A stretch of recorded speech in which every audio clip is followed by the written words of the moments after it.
നമസ്കാരം. ബോളിവുഡ് നടി സണ്ണി ലിയോണിന്റെ സംഗീത പരിപാടിക്ക് കേരള സർവകലാശാല വൈസ് ചാൻസലർ അനുമതി നിഷേധിച്ചതോടെ വെട്ടിലായി പരിപാടിയുടെ സംഘാടകരായ കാര്യവട്ടം എഞ്ചിനീയറിംഗ് കോളേജ് യൂണിയൻ. സണ്ണിയുടെ പരിപാടി നടക്കാത്ത അവസ്ഥ വന്നാൽ ഇത് സംഘാടകരെ കടക്കണിയിലാക്കുന്ന അവസ്ഥയിലാണ്. ഇതോടെ വിലക്ക് നീക്കാൻ കേരള വിസിയോട് ആവശ്യപ്പെടാൻ കാര്യവട്ടം എഞ്ചിനീയറിംഗ് കോളേജ് യൂണിയൻ തീരുമാനിച്ചു. അഡ്വാൻസ് തുക നൽകിയതടക്കം പറഞ്ഞാണ് അനുമതിക്കുള്ള ശ്രമം. അതേസമയം പരിപാടിക്ക് അനുമതി നൽകിയതിൽ കോളേജ് പ്രിൻസിപ്പലിനോട് സർവകലാശാല വിശദീകരണം തേടി. ജൂലൈ 5-നാണ് കാര്യവട്ടം യൂണിവേഴ്സിറ്റി കോളേജിൽ സണ്ണി ലിയോണിന്റെ നൃത്ത സംഗീത പരിപാടി. പുറത്തുനിന്നുള്ളവരുടെ പരിപാടിക്ക് സർക്കാർ വിലക്കുള്ളതിനാൽ വിസി ഇന്നലെ അനുമതി നിഷേധിച്ചു. 20 ലക്ഷത്തോളം രൂപയാണ് ഇതിനകം കോളേജ് യൂണിയൻ സണ്ണി ലിയോണിന് അഡ്വാൻസായി നൽകിയത്.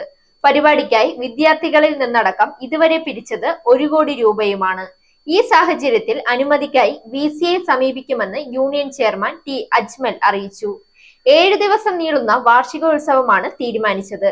ഇക്കാര്യം സർവകലാശാലയെ അറിയിച്ചിരുന്നുവെന്നാണ് യൂണിയൻ വിശദീകരണം. പക്ഷേ സണ്ണി ലിയോൺ പങ്കെടുക്കുന്നതിൽ അനുമതി വാങ്ങിയിരുന്നില്ല. വേണ്ട സുരക്ഷ ഒരുക്കുമെന്നാണ് യൂണിയന്റെ വാഗ്ദാനം. പരിപാടി നടന്നില്ലെങ്കിൽ ലക്ഷങ്ങളുടെ ബാധ്യത യൂണിയൻ ഉണ്ടാകുമെന്നാണ് ഭാരവാഹികൾ പറയുന്നത്. അതേസമയം സണ്ണി ലിയോണിന്റെ പോസ്റ്റർ അടിച്ച് പരിപാടിയുമായി മുന്നോട്ടു പോയതിൽ കോളേജ് പ്രിൻസിപ്പലിനോട് സർവകലാശാല വിശദീകരണം തേടി.